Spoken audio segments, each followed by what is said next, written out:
I'm going to take a sutta from the middle-length discourses of the Buddha, the Majjhima Nikaya, as it's called in Pali. There are two suttas where the Buddha speaks to his son, gives teaching to his son Rahula. And this one is number 61. I won't try to say the very long Pali name for it, but it's advice to Rahula at Ambatika. That's number 61. And then number 62 is another one where the Buddha speaks to his son. Now, I just looked at a footnote in this today, and the traditional commentary reckons that Rahula was 7 years old. 1 minute. I don't need those on now. Rahula was 7 years old when the Buddha spoke to him like this. The thing about these traditional commentaries is you have to take them with a large pinch of salt. They were probably written about 100 years, I think, after the time of the Buddha. And how would anybody know that Rahula was 7 when the Buddha taught him? But if he was 7, it's a very interesting sutta because he's a bhikkhu. His son Rahula is a bhikkhu at 7. And to be honest, that makes me think, that can't be right. Would the Buddha really ordain someone, even his own son, at 7 years old? I don't know. But anyway, that's what the commentary says. So I'm just going to plunge straight in. So the Buddha was staying at Rajagaha in the bamboo grove, the squirrels' feeding ground, which is he used to spend a lot of time there. But his son was living somewhere else in Ambatika. Anyway, what the text tells us is the Buddha, after his meditation, he gets up and he walks to Ambatika, specifically to talk to his son.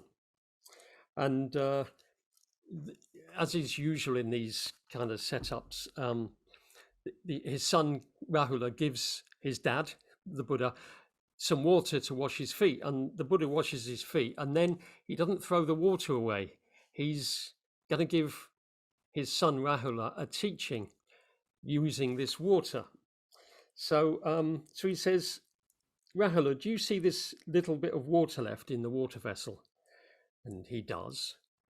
And then the Buddha says, even so little, Rahula, is the recluseship of those who are not ashamed to tell a deliberate lie. So recluseship, I suppose that means if you're a bhikkhu. I think what he's saying is that if you're a bhikkhu, you'll just be like this rather dirty water, a little bit left, if you are not ashamed to tell a deliberate lie.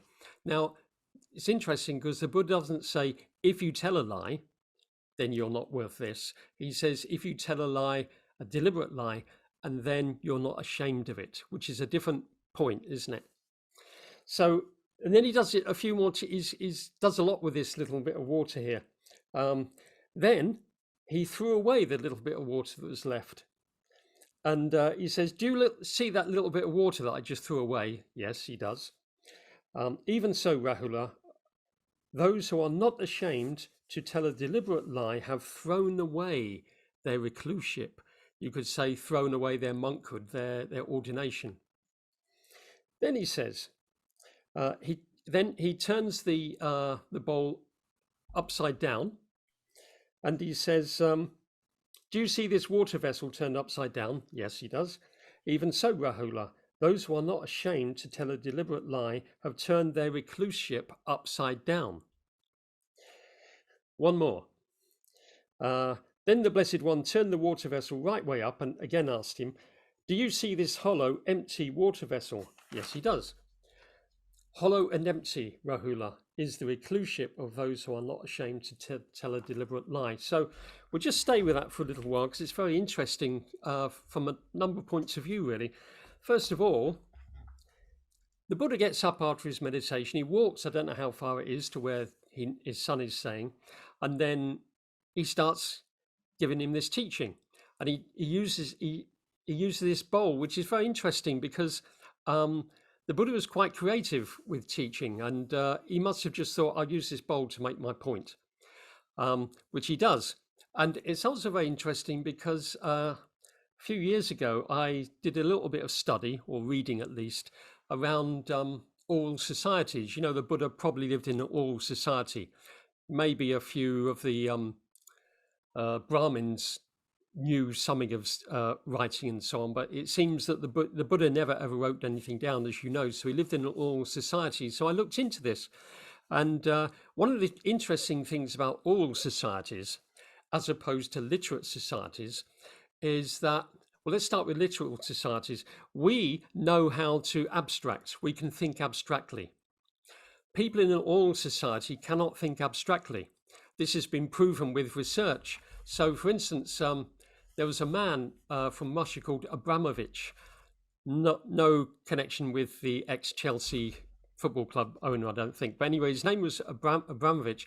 He went to places like Kazakhstan to do some research because people in Kazakhstan were nearly all illiterate. You shouldn't really say illiterate because that's like telling the people they're lacking in something. They were oral. And but writing and reading had just been introduced, and so a few people knew how to read as well. So this man, he did these very long in-depth interviews with them, and one of the things he did, he had diagrams, like he showed them a diagram of a square, and the oral people who've never learnt to read or write, they said, oh, that's a tabletop, or it's a picture frame. Yeah. And then he showed them a circle, and he said, oh, that's the moon. It's the moon. No, it's the sun. And then he showed them a triangle. Oh, that's an apricot shredder. I've never seen one of those before. But anyway, that's how they spoke. So nothing was abstract. This square wasn't an abstract diagram. It was something. So it's what Walter Ong, one of the great experts on oral society, he called it the living human life world. That when you're in oral society, you live in the living human life world, and everything you talk about is related to everything's around. There's no abstractions, which I found very interesting. It's quite interesting then to read the Buddha's teachings, because actually sometimes he does speak abstractly, and I have a feeling that he might have known how to read or write, but didn't sort of do it because most people he was speaking to didn't. But that's the only way to explain the fact that he could teach abstractly. But he much more often spoke in the way that he just did there. I mean, you know, someone else in a more literate society probably wouldn't have picked up a bowl and used it like that. But using that bowl in 4 different ways is quite interesting. And also, if I can see myself in the corner, let's get rid of me. If Rahula really was a young boy still, 7 years old, then talking in these terms would probably had a bigger effect on him. Now, hollow and empty. Yeah, anyway, so that's quite interesting. And the other interesting thing about this is he doesn't say you're useless, you're not really a recluse if you lie, tell a deliberate lie, that is, but you're not a recluse if you tell a deliberate lie and then are not ashamed of that, which I find very interesting. So yeah, it's like what the Buddha seems to be teaching him is shame, the importance of shame, and having what we would call a kind of very sensitive, ethical heart kind of thing. That's what he seems to be saying. Anyway, but then there's another question, isn't there? Is it the Buddha walked all this way, don't know how long, and he just starts talking about lying or not being ashamed of telling a deliberate lie to Rahula. So why does he do that? Well, we don't know. Could be that he'd heard from someone that Rahula had told a deliberate lie and didn't seem ashamed of it at all. I don't know. Or maybe he just thought, today I'm going to tell him about not lying. You shouldn't lie, and if you do lie, you should be really ashamed of it. Could be. We don't really know. There's so much we don't know about these texts. You have to sort of use your imagination a bit and guessing sometimes. But anyway, then he changes his tack. He says, suppose, Rahula, there were a royal tusker elephant with tusks as long as chariot poles. full grown in stature, high bred, and accustomed to battle. In battle, he would perform his task with his 4 feet and his hind feet, with his 4 quarters and his hind quarters, with his head and his ears, with his tusks and his tail. That's a lot of elephant, isn't it? But there's one thing missing. Yet he would keep back his trunk. Yeah. Try and keep all this in your mind. Then his rider would think, this royal tusker elephant with tusks as long as a chariot, etc., etc., etc. Yet he keeps back his trunk. He has not yet given up his life. That's what he says about this particular elephant who puts himself completely into the battle except for his trunk. Then he talks about another tusker, etc., etc., performs his task with battle, all that repetition, with his tusks and his tail, and also with his trunk. Then his rider would think, this royal tusker elephant, etc., etc., etc., and also with his trunk, he has given up his life. Now there's nothing this royal tusker elephant would not do. Then the Buddha, so too, Rahula, when one is not ashamed to tell a deliberate lie, there is no evil, I say, that one would not do. Therefore, Rahula, you should train thus. I will not utter a falsehood, even as a joke. So this seems to be where it's quite well known, isn't it? I think Banti mentioned it in one of his early talks, that the bhikkhus would never tell a lie, even in jest. It's quite something to. It's hard to make jokes without lying, isn't it? But you wouldn't make a joke just to make people laugh, but by doing that, you're telling something which isn't quite true.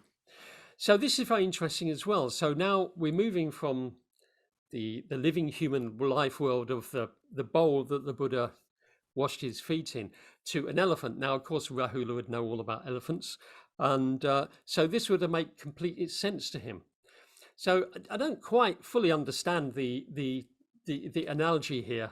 I understand that one elephant puts everything of himself into his battle, except for the trunk. The other one includes the trunk, and then from that, the Buddha says that that elephant, there's nothing he would not do. Then there's nothing held back, and it's the same with people who tell a lie. They're like that elephant. It's quite an interesting idea, isn't it? But leaving the analogy behind, or the metaphor, he says, when one is not ashamed to tell a deliberate lie, there is no evil, I say, that one would not do. It's quite an interesting thing to say, isn't it? It's almost as if, I wonder whether the Buddha is saying the first thing you've got to do if you want to practice ethics is not tell lies. Or if you do tell lies, you should feel ashamed of them. That's the least you can do. But if you can tell lies and not be ashamed of them, there's nothing that you would not do. That leads you to complete unethical behavior. That's something we could maybe discuss later, because it's quite a new idea to me that is the main thing. If you can tell a lie and you're not ashamed of it, you just can't be trusted at all. Interesting, isn't it, when you think of famous liars in the world today? Does seem like some of them, there's nothing they won't do to get their way. Right. Then we move on, and then we get the analogy of a mirror. What do you think, Rahula? What is the purpose of a mirror? For the purpose of reflection, Venerable Sir. Of course it is. And I'm a bit surprised they had mirrors in India in those days. But anyway, they must have done it. It means they must have glass. Or maybe a mirror was a very shiny metal. I don't know. Anyway, so for the purpose of reflection, so too, Rahula, an action with the body should be done after repeated reflection. An action by speech should be done after repeated reflection. An action by mind should be done after repeated reflection. Now, you know that the Buddha saw human beings in two ways, really. One, they were made up of the five skandhas, but another one is you're made up of body, speech, and mind. Now, I'm sure you all know that. And ethical actions or unethical actions are performed by the body, by speech, and by the mind. They're the three main gateways, in a way, to ethics and unethical behavior. So then, so then he talks about the body. Rahula, when you wish to do an action with the body, you should reflect upon that same bodily action thus. Would this action that I wish to do with the body lead to my own affliction, or to the affliction of others, or to the affliction of both? Is it an unwholesome bodily action with painful consequences, with painful results? When you reflect, if you know this action that I wish to do with the body would lead to my own affliction, or to the affliction of others, or to the affliction of both, it is an unwholesome bodily action with painful consequences, with painful results, then you definitely should not do such an action with the body.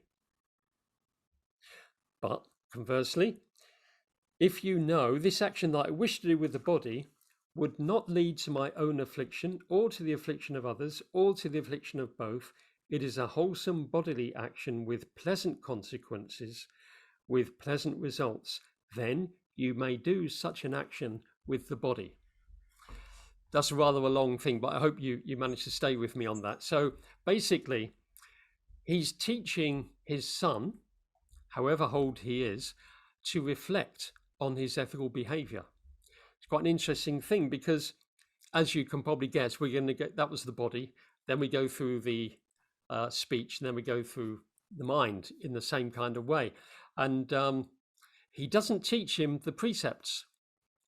Yeah, he teaches him how to reflect. Then you don't need the precepts. If you really reflect on your behavior, reflect before you do something. Is this going to hurt anybody? Is it going to hurt me in any way? Maybe. Or maybe you're quite clear, no, this would be really good. I'll go and do that thing, and I'll feel better for having done it. And the person I'm going to do it for will feel better as well. So that's the basis of ethics, isn't it? And it's like the Buddha's teaching his son how to know what ethics is without having a list in his mind about the things he should and he shouldn't do. So this is really wonderful, I think, to teach children not so much lists of do's and don'ts, but how they can work it out for themselves. Now, a question arises, what if you don't know? You know, if you don't know, you're thinking, oh, what if I do this? Will it be good? Oh, I don't know. I don't know what, the Buddha doesn't give that option, doesn't he? You know, for that eventuality, it's just like, well, what do you do then? I suppose you would follow the, what do they call it?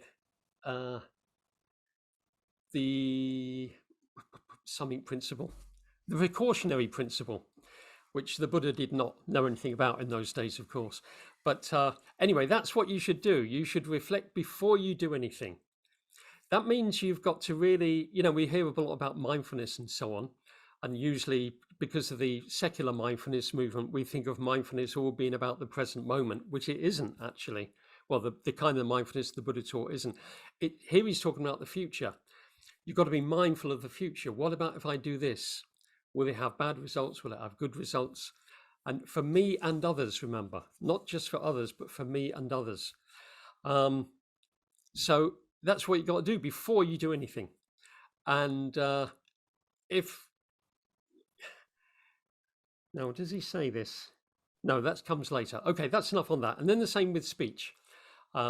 He says exactly the same. You know, before you speak, you've got to reflect. You know, if I say this, is this going to be good? Is this going to cause me to suffer, cause the other person to suffer? You know, et cetera, et cetera. And if not, if it looks like it would be a good thing to do, then you can do it. But if you think it's going to cause someone to suffer, just don't do it. So this is the practice of restraint, which is not a very popular idea these days. But restraining oneself is one of the main Buddhist practice, is ethical practices, at least restraint, Just, you don't have to do everything you feel like doing, practice some restraint. And that's what he's telling his son, Rahula. But I think the main thing is, what the most impressive thing about this teaching is he's not giving him a list. He's telling him how he can work it out himself. But you may have never have done this thing you're thinking of doing before in your life, so you don't know. Is it really going to help them, or will it hurt them in some way? Will it hurt me? Will it make us fall out with each other?